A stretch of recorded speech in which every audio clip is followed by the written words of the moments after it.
All right. I'd like to start off by saying Barakatah Yahweh, Ba'ashem Yahweh Shai, Ba'ashem Rakha Kodash. Welcome to another live lesson. The name of this one is Revelation chapter 20. And this video is inspired by a comment that Elder Pastor made.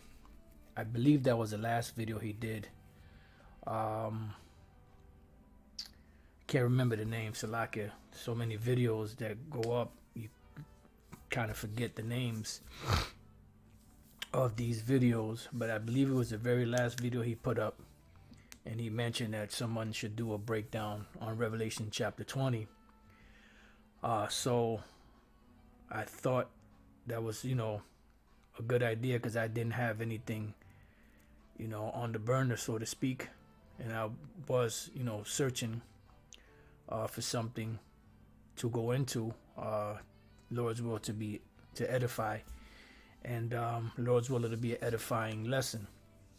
Now, before we begin, I would like to say that there are certain scriptures in the Bible that are difficult to understand sometimes, because when people read the Bible, they try to read it like a fable. They try to read it like a book, that you pick up and you read from the beginning to the end.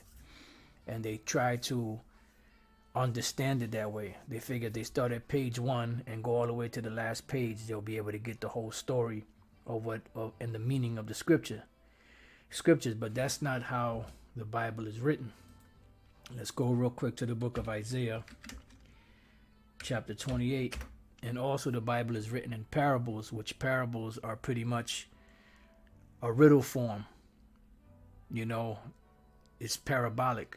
Sometimes when you read the scripture, sometimes it's straightforward, and sometimes it's in an allegorical sense, but it means something else. It may be written a certain way, but it means something else, And the Lord has given us the teachers to be able to break those mysteries down, to us, and if the Spirit is working with you, you'll see that. If not, then I don't know what to tell you.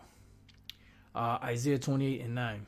Whom shall he teach knowledge, and whom shall he make to understand doctrine? Meaning the Most High is going to, this is a question, who is the Lord going to teach knowledge, and who is he going to make to understand doctrine? Them that are weaned from the milk and drawn from the breast, because when we all come into this thing at first, we come into this thing like babies, sucking their mother's breast to get that nutrition or those nourishments to be able to grow. So once a baby no longer has need of his mother's milk, that means the baby is weaned. So once a brother comes into this thing and they learn for a certain period of time, the milk of the scriptures, then eventually it comes a point where they're ready for solid foods, so to speak. So who's the Lord going to teach? Those that are drawn from those that are weaned from the milk and drawn from the breast. Now you're ready to go on unto perfection. Then it goes on to say, for precept must be upon precept, precept upon precept, line upon line, line upon line, here a little and there a little. So in other words, when you read these scriptures, the scriptures jump. You may read something in Genesis, and a scripture in Isaiah will be a link up to it, or a scripture in Matthew might be a link up to it, or you may have to go to the book of Second Ezra in the Apocrypha, to link up certain scriptures together. Also this is dealing with, how the scriptures have taken Jake a little here and a little there, but the Bible is a puzzle. And sometimes when you read a particular chapter, it doesn't follow in succession, It jumps around in history. And such is the case with the book of Revelation, the 20th chapter. And we'll give you an example of that as we read through it.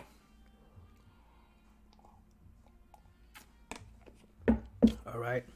So let's start off Revelation 20:1. And I saw an angel come down from heaven, having the key of the bottomless pit and a great chain in his hand. What does this mean? The bottomless pit is a representation of Europe.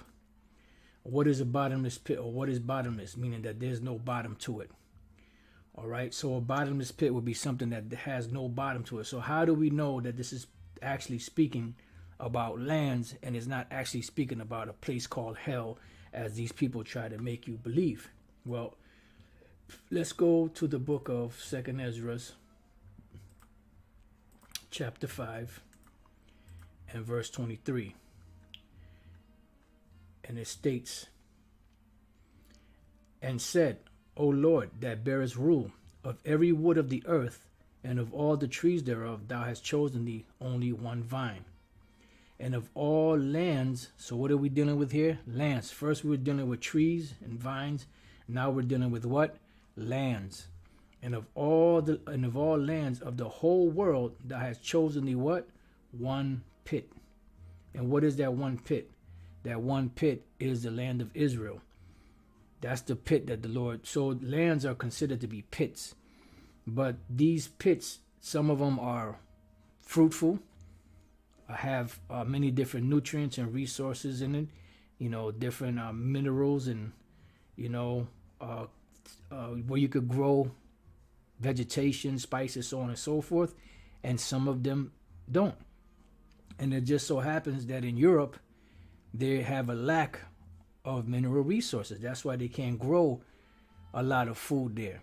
They have to outsource their food, so to speak, or not outsource. They have to bring in their food from other sources like India and different other places, the islands and places that are fruitful in vegetation, to be able to import into their particular country.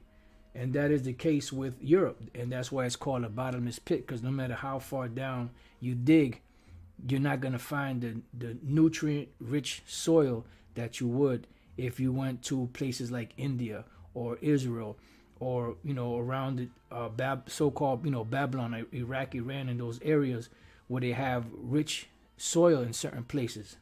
This is why the so-called scholars call that region, they call it the Fertile Crescent, because that's where the world started to be repopulated again by Noah's three sons, Shem, Ham, and Japheth. All right, so the bottomless pit is Europe. So the key of the bottomless pit, the key is a representation of locking somebody up. It says the bottomless pit is Europe, and a great chain in his hand, and the great chain is a representation of slavery. All right, so now what we're going to do is we're going to hit this word bottomless pit, because they try to say that this is it's from the Greek word abusos, is where you get the word abyss, right? And listen what they say: bottomless, unbounded, the abyss, the pit, the immeasurable depth, which all of this is correct. Now when we get here of Orcus, a very deep gulf or chasm in the lowest parts of the earth, used as a common receptacle of the dead, and especially as the abode of demons, right? Now there was somewhere else that I read, right? Here it says, and of deathless, an example, specially infernal. There's nothing in this word that implies anything to do with infernal. What is infernal? That means infernal, or like to burn. There is nothing in this word itself that indicates anything to do with fire. Okay? And now it comes from a compound word. Abusos, or abyss, comes from a compound word of alpha and buthos. Now what is alpha? Alpha is the very first letter of the Greek alphabet. First letter of Greek alphabet. Okay? The beginning and the end. So alpha, or beginning, right? And then you have the other part of the root word, which is buthos. Now what is buthos? The bottom or depth of the sea itself, the deep sea. So notice it has nothing to do with infernal, hot, fiery flames, none of that. But this is what they do. Now another key here is what? Orcus. Now who is Orcus? Orcus is a false god that of the Romans, where they so-called send the abode of the dead, or the so-called infernal region, so-called. And when we go here, I just typed in who was Orcus. Orcus, Latin Orcus, was a god of the underworld, punisher of broken oaths, in italic and Roman mythology.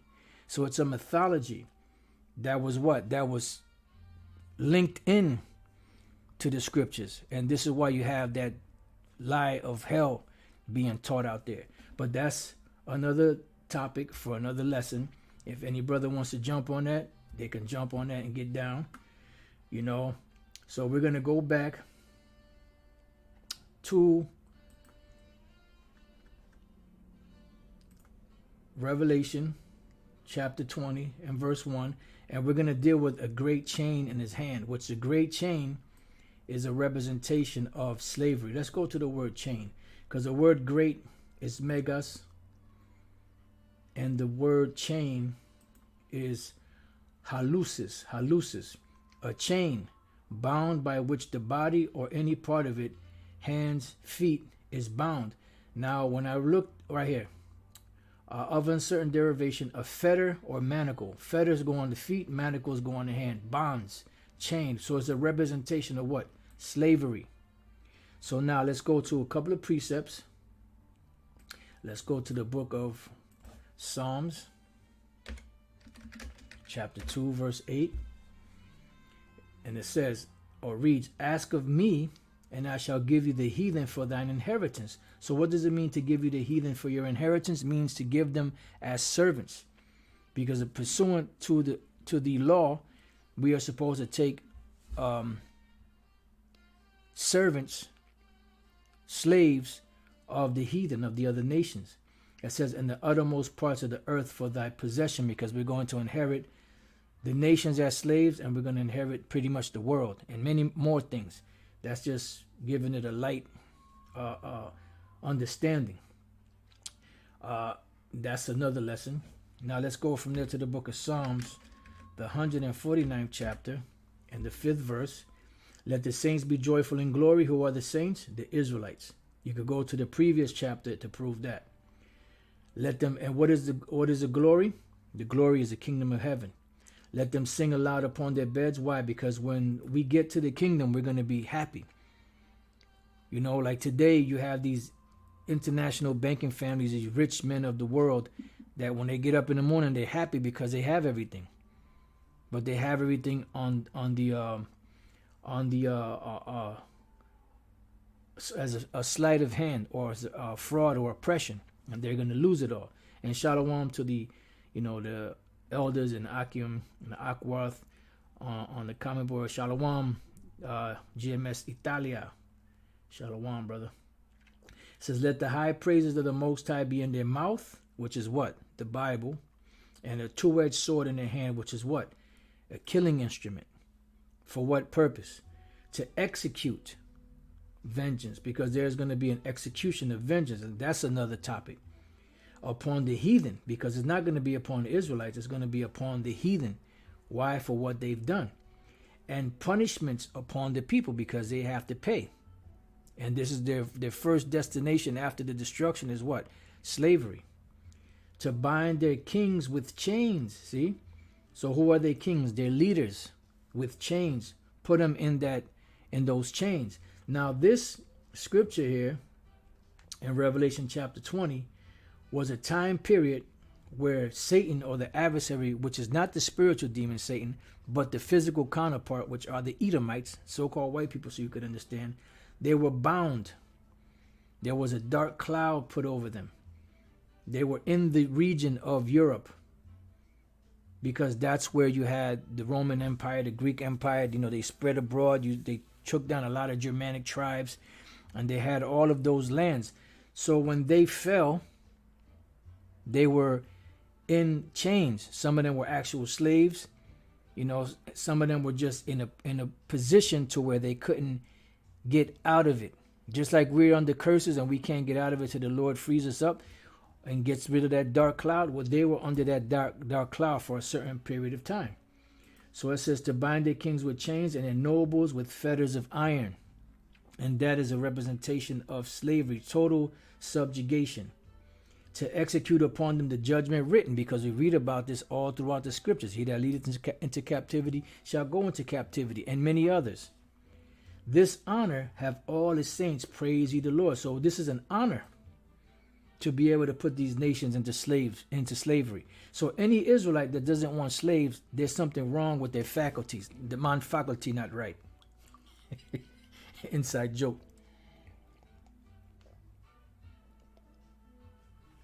All right. Now, let's go back to Revelation chapter 20. Revelation 20 and 2. And he laid hold on the dragon, that old serpent, meaning the angel, which I believe this angel is Yahushua, because it says that he has a key of the bottomless pit. When you go to the first chapter, the 18th verse, it speaks about Yahushua having that key. It says, and he laid hold on the dragon, which the dragon is the Roman Empire, and is also representation of the whole beast, with the 7 heads and 10 horns. The whole thing is a representation of the 7 major empires of Esau.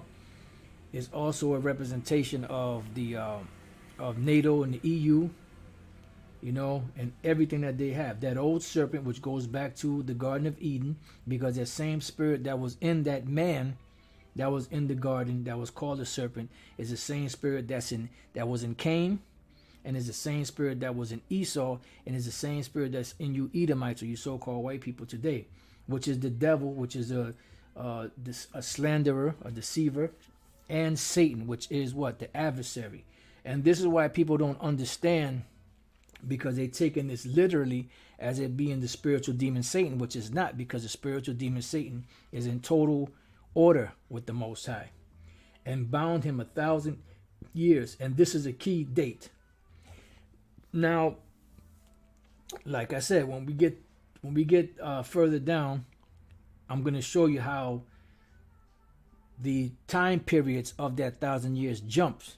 And this is why, if you don't understand that history, you're going to get confused when you read this, because it's going to sound like, once Satan is or Esau is put into captivity, there's going to come a time where they're going to get out of it and then put us back in captivity. No, that's not going to happen.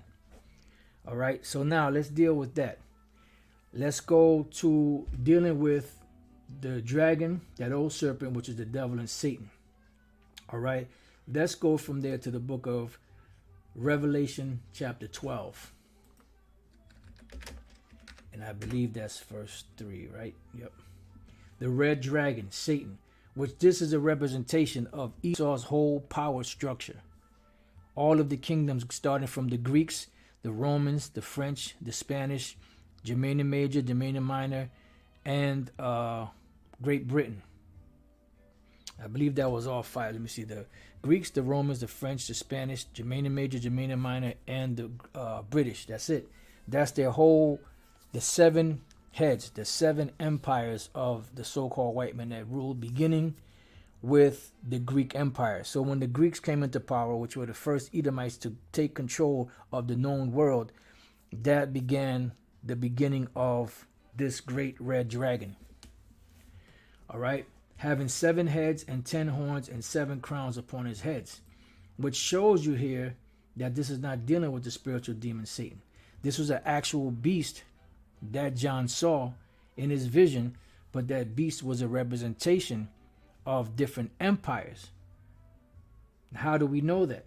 When we go to the same book of Revelation, chapter 17 and verse 9. It reads, and here is a mind which has wisdom. So now the angel is going to break this down to the apostle John, which he still really didn't understand, but this really was written down for us today so that we can understand what is meant by this great red dragon with 7 heads and 10 horns and crowns upon their horns. It says the 7 heads are 7 mountains, which mountains in the scriptures is a representation of governments. You have the G used to be the G8. They kicked Russia out, so now it's the G7, which is a meeting of top or major governments. And what do they, when they come together, what do they call that? They call that a summit. Now, what is a summit? What is a summit? Let's see what comes up.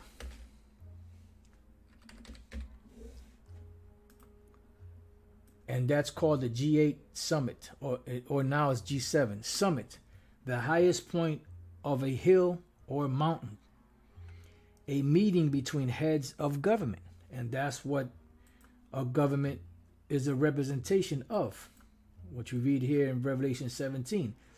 And here is a mind which hath wisdom. The 7 heads are 7 mountains on which the woman sitteth. And the woman, being America, she sits on, they pretty much propping her up. That's why when you read up above, it says that the beast carried the woman. Because America is pretty much being carried by these European nations. And they're getting tired of carrying this hoe. All right. And there are 7 kings, which lets you know that it's not talking about 7 mountains. There were 7 kings, which are rulers. 5 are fallen, because by the time when the Apostle John had this vision, you had the Greeks and the French, the Spanish. The Greeks. Yeah, the Greeks, the French, the Spanish, Germanian Major and Germanian Minor, that fell to who? They fell to the Roman Empire, which was in rulership at the time when John had this vision. And around this same time was when the last Edomite ruler of the Roman Empire died, which was Vespasian, which he died around 96 AD. And this is around the time when the Apostle John had this vision. But the kingdom, even though Jake was ruling, starting with Nerva, the kingdom was still run under the Roman rule as far as their legislation and all of that. It hadn't made a transition yet, right? So in their 7 kings, 5 are fallen, which you just mentioned them, and 1 is. So who was the one that was in this time? That was dealing with the Roman Empire. So that makes 6. And the other is not yet come, because the other one still hadn't really ruled yet, which was what? Great Britain. And when he cometh, meaning when he starts to rule, he must continue a short space. And they have continued a short space, because from the time they started ruling to the time America came into place and they took over, which America happens to be the 8th, they didn't really rule that long. Although behind the scenes, they're still pulling the strings, so to speak. But on paper, and to the world, they're not ruling anymore. All right. All right. So it says, and the beast that was and is not, that's dealing with America. When you read up above that, it says, even he is the 8th, because America is the 8th. Because remember, Daniel 7 speaks about that little horn that came out, which is a representation of America, that power. So America is the 8th and is of the 7. In other words, America came out of that demonic union of those 7 heads, or those 7 so-called European empires, or Edomite European empires, and goeth what? Into perdition. Because the reason why America was established was to push wickedness upon the earth, and the Lord using America as an example when he destroys America. It says, and the 10 horns, well, that's pretty much it. We don't need to read. Oh, I'm sorry. Let's read that. And the 10 horns which thou sawest are 10 kings, which lets you know that this beast, which this is breaking down, that the 7 heads and 10 horns, this beast that the Apostle John saw represented rulers and their governments. And the 10 horns which thou sawest are 10 kings, which have received no kingdom as yet, but receive power as kings 1 hour with the beast. See? And the beast is a representation of the whole system. You have America, you have NATO, you have the EU, and all of them are riding off of the back of all of those 7 empires. All right, America being the 8th today. Hope you brothers understand. All right, now let's go back to Revelation chapter 20, and let's deal with the 1,000 years. So now, when did this 1,000 years begin? This 1,000 years really began, the Roman Empire with the Edomites really fell in 96 AD. When Nerva came into power, which he was a Jake, that's when Jake started ruling. But remember, they were still ruling under Roman authority, under Roman legislation. So really, technically, when you move it up around 325 AD or so, this is really when there was a change from the Roman rule into what they call the so-called Holy Roman Empire. So you could kind of throw that in there as a date, even though Jake was already in rulership. And although Constantine was a pagan, but he so-called adopted Christianity with pagan worship, and it became the Holy Roman Empire. So roughly around that time period, that's when, right, the Byzantine Empire started to really come into fruition. But you still had the influence of Rome, you know, the Roman legislation and all that. All right. So from that time period until the until Esau came back into power, that's when that 1,000 years came to be. All right. So it says, so that was a 1,000-year period. And the Byzantine Empire, Dark Ages, or when Esau fell, they fell around 96 AD. But really, when you go up further, like I said, during the time of Constantine, and when you type in when did the Renaissance begin, they say the 1300s. It's really more like the mid 1300s, which lines up with the 1,000-year period from around the time of Constantine till the beginning of the Byzantine Empire. But they really started getting deep into it, into the Renaissance around the mid 1400s into the 1500s. Okay? Yeah, that's right. The Renaissance rebirth, deadly wound was healed. That's right. That goes to Revelation 13. Yep, you got the Renaissance. Yep. All right, so going back, it says, so the Lord laid hold on the dragon, that old serpent, which is the devil and Satan, which is dealing with Esau, and bound him 1,000 years. So they put a prison sentence on Esau for that time period, and cast him into the bottomless pit because they were still in Europe, and shut him up, and set a seal upon him. So when they sealed him, he couldn't go anywhere. It's just like when somebody's thrown in prison, they can't go anywhere.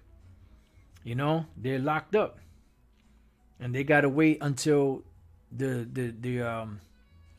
date when they can be released. So that's what happened to Esau, that he should deceive the nations no more till the 1,000 years should be fulfilled, and after that he must be loosed a little season. And that's what happened.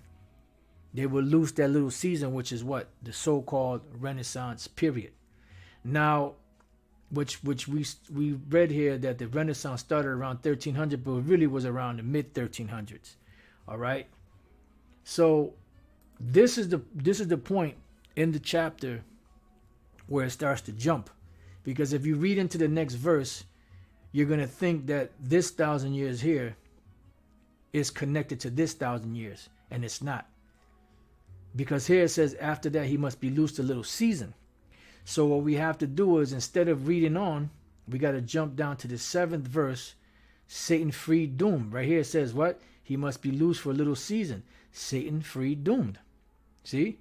So we read here Revelation 27, and when the 1,000 years are expired, meaning this 1,000 years, that first 1,000 years, it says, and when the 1,000 years are expired, Satan or Esau shall be loosed out of his prison, meaning they're going to come out of that cloudy haze, so to speak, and those chains are going to be taken off them, and they're going to be able to take root once again in the earth. But how is it that they took their root in the earth? Well, let's read on. And shall go out to deceive the nations which are in the 4 quarters of the earth. So the very first thing they did was they deceived the nations which were in the 4 quarters of the earth. And how did they do that? Through the Renaissance period. And the brother from Italia, he put the term iconoclasm, which iconoclasm is a compound word. Icon, which is image, and clasm, which is the defacing. All right. Here he goes. The rejection or destruction of religious images as heretical. The doctrine of iconoclast. Because how is it that you can be an Edomite, a so-called white man, right?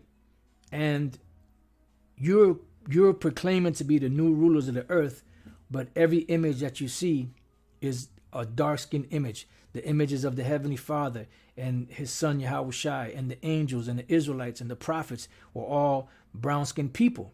So how can you rule having this as the paintings that you're supposed to represent? So they had to take it down and destroy it. That's why you have the term iconoclasm, the rejection or destruction of religious images as heretical, the doctrine of iconoclasts. So now, let's go back. Where we at? Let's go back. So we read that. Oh, yes. Came back. Now let's go from there to get a couple of these precepts here. Job chapter 13 and 4. It says, but you are forgers of lies. So what does the word forgers mean? When you forge something, it means you replicate it, but in a falsified way, for lack of better words. The word is tapal. To smear, plaster over, stick, glue. Hey, sounds like iconoclasm to me. You know? It says to impute falsely, forge. Now, when we look up this word forge, the word forge definition, it says make or shape a metal or by heating. So you can forge something by making it, shaping it, right? So on and so forth. Create a relationship, a new condition. Let's see if we could find another.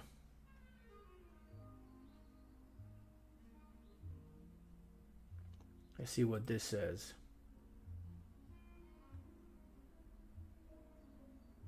Right here. To make a forgery or counterfeit. This is what we're looking for. Forgery or counterfeit. The act of forging something, especially the unlawful act of counterfeiting a document or object for the purpose of fraud or deception. So we just read that you are forgers of lies. You know, it says here to smear, plaster over, stick, glue.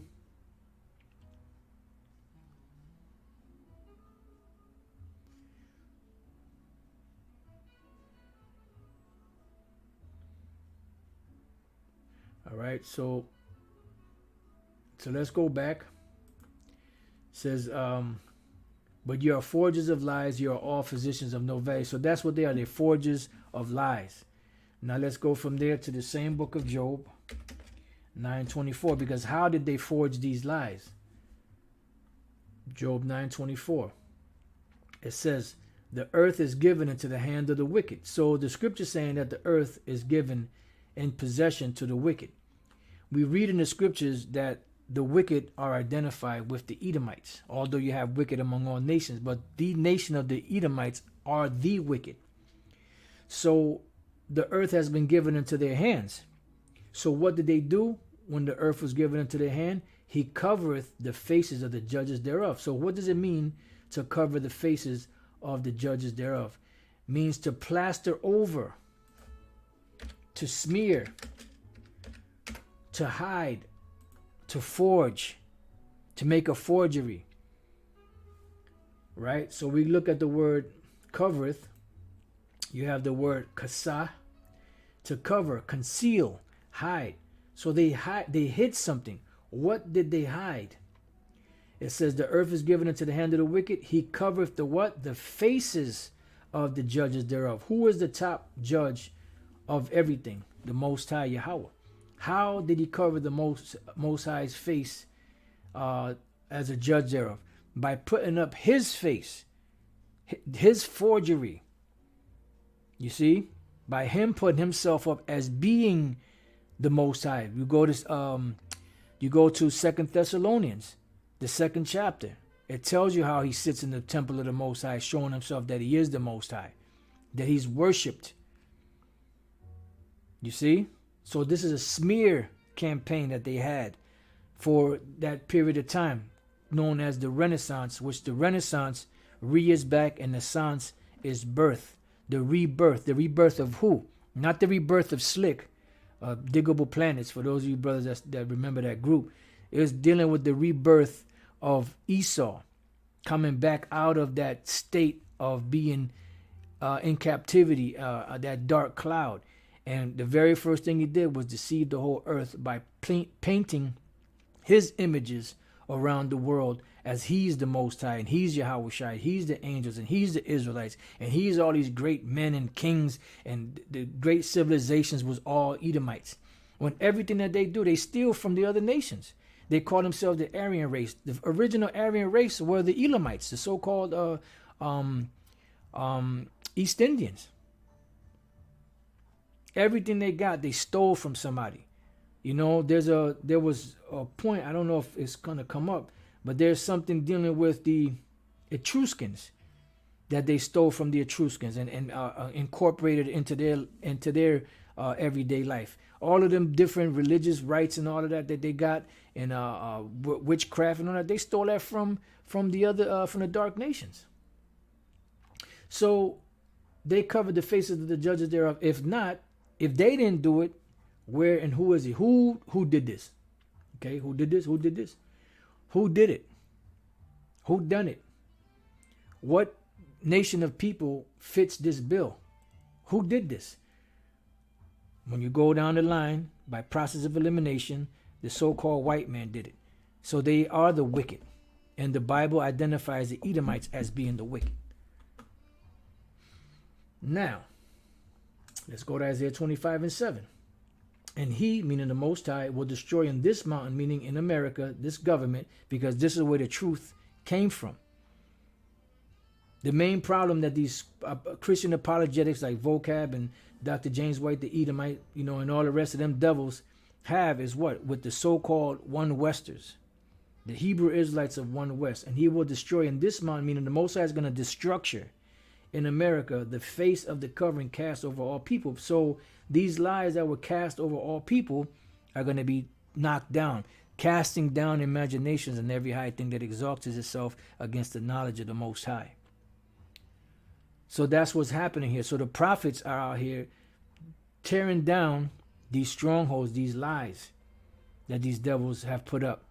And that's what the book of Revelation 20 is about. It's about breaking down and showing you in history what took place, what happened, and how the Lord is turning everything right side up.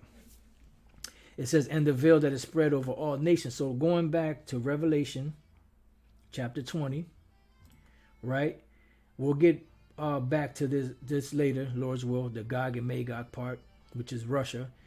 Now that we read the first 3 verses and that 1,000 years, and we linked it up with the 7th and the 8th verse for the 1,000 years, that was a time from the ending of the Byzantine/Dark Ages and the beginning of the Renaissance until this time now.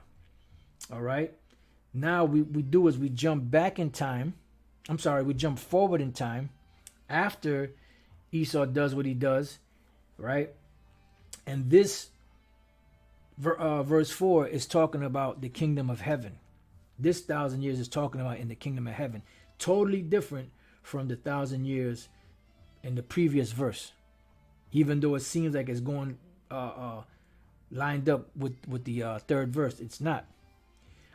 Revelation 20:4, and I saw thrones. So this is what the Apostle John saw. He saw actual Israelites ruling in the kingdom of heaven.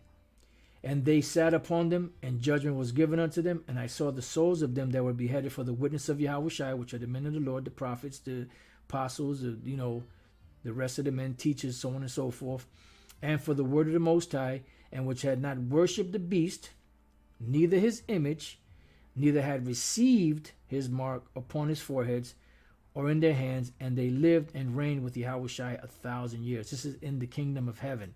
A totally different 1,000 years than the previous verses. All right, so let's go from there. Let's deal with the book of, let's go to Matthew chapter 19, dealing with the thrones. Matthew chapter 19 and verse 27. And it said, and it reads, the disciples' reward. See? Matthew 19:27. Then answered Peter and said unto him, behold, we have forsaken all and followed thee. What shall we have therefore? So we gave everything up. So what are we going to receive in return? Right? It says, and Yahweh said unto them, verily I say unto you, that ye which have followed me in the regeneration or in the reincarnation, when the Son of Man shall sit in the throne of his glory, which is what? The kingdom of heaven, and the Israelites being joint heirs with the Lord, ye also shall sit upon 12 thrones, judging the 12 tribes of Israel. This is what this fourth verse is speaking about. That's what this 1,000-year period here is speaking about in the kingdom of heaven. Okay, and that's why the Apostle John saw thrones. Now, let's go from there to the book of Psalms, chapter 122 and verse 5. For there are set thrones of judgment, the thrones of the house of David. So these, the house of David, the men that were with King David, they're going to be sitting on thrones in the kingdom of heaven. There's going to be a government, a governing body. All right, and that's going to be in the kingdom of heaven. So Revelation 20 and 4 is totally different than Revelation 1 to 3. This 1,000-year period here is different from this 1,000-year period here. This 1,000-year period was from the fall of the Roman Empire till the Renaissance period. And this 1,000-year period here in the fourth verse is dealing with the kingdom of heaven. Two totally different time periods. Now, let's go back. Now let's go to Revelation chapter 5 and verse 9. And it reads, and they sung a new song, saying, thou art worthy to take the book and to open the seals thereof, dealing with Yahweh, for thou wast slain and hast redeemed us to Yahweh by thy blood out of every kindred and tongue and people and nation, because the Israelites are scattered among all nations. And that's why it speaks about those nations being blessed, because Israelites are there. And has made us unto our power, Yahweh, kings and priests, and we shall reign on the earth. All right, so this 1,000-year period here of the thrones, what the Apostle John saw, this is dealing with in the kingdom of heaven. All right. Now, from this point, right, we'll jump to the very last part of the fifth verse, because this 1,000 years, I mean, it all goes together, but I just want to make the point. And they lived and reigned with 1,000 years, right? This is the first resurrection in the kingdom of heaven. So the first 1,000 years is the first resurrection. Blessed and holy is he that had part in the first resurrection. On such the second death, which is the destruction, the nuclear missiles, hath no power. Why? Because they're sealed to be delivered, to go into the kingdom of heaven, to sit on thrones through the first resurrection. But they shall be priests of the Most High and of Yahweh. And in the 5th chapter, we read they're going to be kings also, and shall reign with him 1,000 years. So these 3 verses here are all speaking about the kingdom of heaven. Salaki for a minute.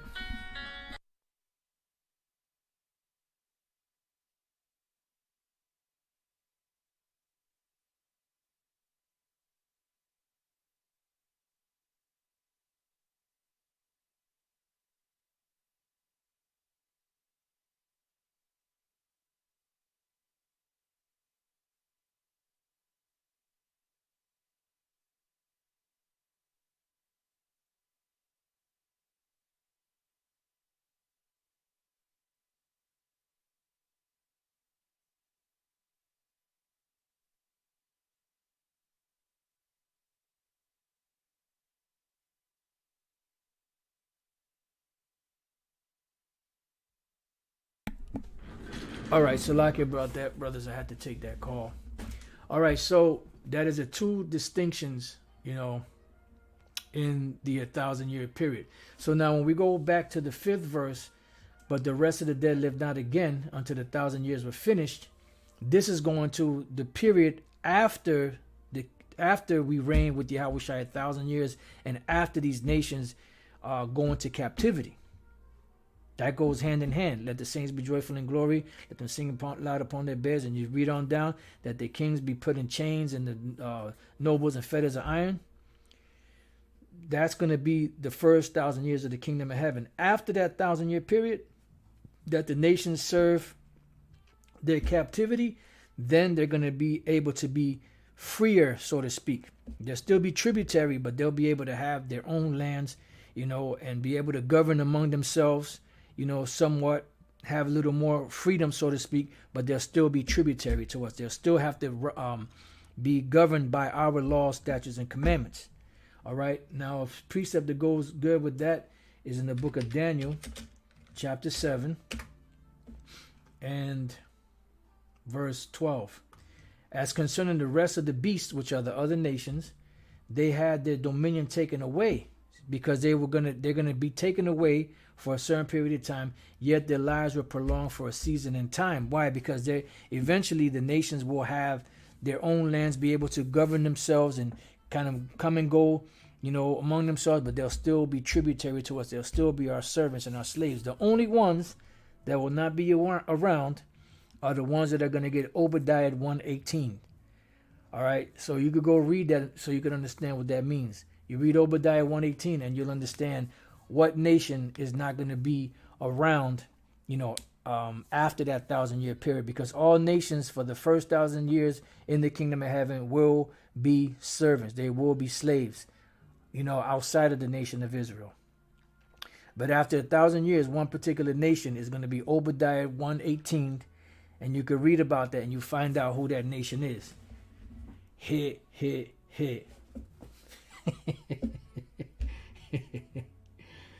All right, so now let's go from there. Let's go back to Revelation, chapter 20. Now let's deal with the 8th verse, the middle of the 8th verse. But let's read the whole 8th verse again. And shall go out to deceive the nations which are in the four quarters of the earth. That's dealing with Esau and his whole demonic empire. It says Gog and Magog, which goes back to Ezekiel 38 and Ezekiel 39, which are the Russians, to gather them together to battle, the number of whom is as the sand of the sea, which is what? Armageddon. Harmageddon. Har is mountain, God is troop, and one at the end makes it plural.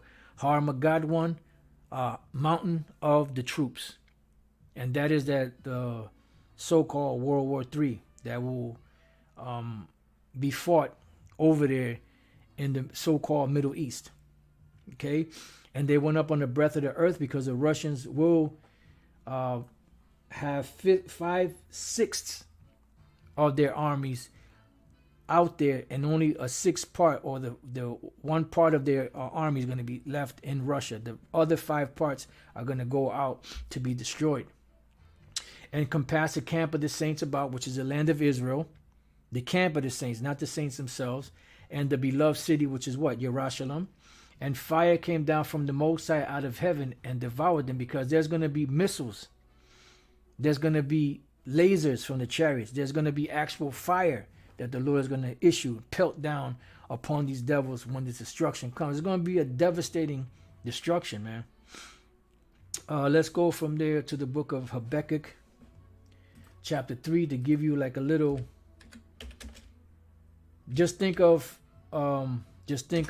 Sodom and Gomorrah. Read the story of Sodom and Gomorrah, and you'll be able to get a visual of how the Lord caused fire to come down from heaven and destroy those cities. So this time is going to be in the form of the missiles and the lasers from the chariots, but the Lord could also cause fire to come down, as well. Hey, because the Lord, when he gets loose, he ain't going to hold back. That's going to be the day of fireworks, fire and brimstone. Habakkuk chapter 3 and verse 3. It says, for this man was, that's Hebrew. Salakia typed in the wrong. It's Habakkuk, not Hebrew. It's Habakkuk 3 and 3. The Most High came from Teman. Believe this is one of this. Actually, this is a representation of Esau, but you also have because they say that this is dealing with the Germans, but you also have what's the word I'm looking for? This also represents Esau, because I believe this goes back. The Temanites go back to the sons of Japhet. I would have to go over there again, but I'm almost positive it goes back to the sons of Japhet. the actual, Japhites, But the Lord, it says, the Most High came from Teman, and the Holy One from Mount Paran, Selah. His glory covered the heavens, which his glory is a representation of what? The chariots. And the earth was full of his praise, because the whole world is going to be filled with the knowledge of Yahweh Bashem Yahushai. So by the time the Lord comes, the whole world is going to know who it is that's getting busy. All right, it says, and his brightness was as the light, because the chariots are going to be glowing with the lights. And his brightness was as the light. He had horns coming out of his hand, And when you look in the red Bible that we have, it says, Salakia, let me get it. It says bright beams. That's what it says. It says bright beams out of his sides, which are what? Those lasers. And there was the hiding of his power. When we go to that word horn, right, it goes to the Hebrew word koran. Horn of strength, flask, musical instrument, horn from the altar, of rays of light. All right. So what are these rays of light? What is a ray of light? Concentrated heat. So the chariots are going to fire concentrated heat, which Esau calls what? Lasers. And that's what's going to come up out of these chariots. And his brightness was as the light from the lights of the chariot. He had horns coming out of his side, which are the lasers coming out. And there was the hiding of his power, because that's how he's coming to take this devil down. Remember, Yahushua is coming, traveling in the power of his strength. It says he stood and measured the earth and beheld. He stood and measured the earth. He beheld and drove asunder the nations, because that's what he's coming to do. And the everlasting mountains, which are what? The different government, the higher governments, America, Russia, China, so on and so forth, were scattered. And the perpetual hills, which are the smaller governments, he did bow. His ways are everlasting, because the scriptures say that in that day alone the Lord shall be exalted. The haughtiness of men shall be put down. All right, so that's showing you that the chariots are coming with concentrated heat. So that's more fire. Yahushua said, I am come to send fire on the earth, and what will I if it be already kindled? So going back to Revelation chapter 20 and 10, it says, and the devil, which are the Edomites, their power structure, that deceived them, was cast into the lake of fire and brimstone. So Esau's whole power structure is going to be taken down overnight by the Lord in 1 hour. It says, where the beast and the false prophet are. The beast, EU and NATO, and also the different heads of Esau, and the false prophet are, which are, the false prophet is dealing with the Roman Catholic Church, and shall be tormented day and night forever and ever. Right, so their smoke is going to go up for a long period of time. That's what it means. They're going to be tormented day and night. When it speaks about the worm eating them forever and the smoke going up, descended forever, that's talking about for a very long time, generation after generation, because there's going to be a lot of fuel and fire that's going to destroy this place. Let's get real quick.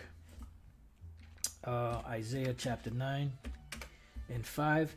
It says, for every battle of the warrior is with confused noise. That's how the battles were fought in the past, with helmets and breastplates and swords and spears, and there was yelling, and fighting, going on. It says, and garments rolled in blood, because you had a lot of blood going on the battlefield. And that was the way that they fought battles in the past. Today, with the technology they have, they don't fight battles like that anymore. They fight battles by shooting missiles at each other. It says, but this, meaning this battle, shall be with burning and fuel of fire. And there's another verse in here that speaks about, I believe it's the meat that's going to be that fuel for that fire. And other the elements, such as cars and planes and trains and buildings and coal and natural gas, propane, so on and so forth. All right, so now Revelation 20:11, judgment at the throne of the Most High. And I saw a great white throne, which is the throne of the Lord, and him that sat on it, from whose face the earth and the heaven fled away. Why? Because the new heaven is coming, which is the new heaven and the new earth is the same heaven and the same earth refreshed in righteousness. So wickedness is going to pass and righteousness is going to rule. And there was found no place for them. Yeah, because these nations will never ever rule again. You know? So our kingdom, which is Yahweh kingdom, we join heirs with him, is going to be an everlasting kingdom, which shall not be let out to other people. And I saw the dead, small and great, stand before the Most High, and the books were open. It's not talking about actual books. It's talking about the judgments that are coming, that are written in the book. And another book was open, which is the book of life, which is the same book, but it's the elect being delivered. And the dead were judged out of those things which are written in the books according to their works. So in other words, when the kingdom is about to be established and the judgment is coming, those that are to be saved will be delivered, and those that are to be destroyed shall be destroyed. And this is all written in the same book, which is the Bible. And the sea gave up the dead which were in it, because you have actual people that died in the seas, and they're going to come out of those seas. It says, and death and hell were delivered up, and death and hell delivered up the dead which were in them. That's dealing with death, people that are actually dead, some people that are dead that haven't even been put into the grave yet, and people that are already in the grave coming out of the graves. It's gonna be something, man. It says, and they were judged every man according to their works. Right. Those that are to be delivered will be delivered. Those that are to be put to death will be put to death. And death and hell were cast into the lake of fire, which shows you that hell is not the lake of fire. This is the second death, which is what? The nuclear missiles. You know, you could throw everything else in there, but the main thing is what? The nuclear missiles. That's their lake of fire. And then the lasers from the chariots and everything else is going to just add to the mix. And whosoever was not found written in the book of life was cast into the lake of fire. Meaning, if you're not part of the elect and you're here in America, guess what?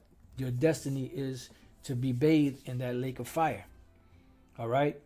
So pretty much with that, that's been the book of Revelation chapter 20. I pray that it was edifying. I pray that your brothers were edified. Until the next time I say, Shalom.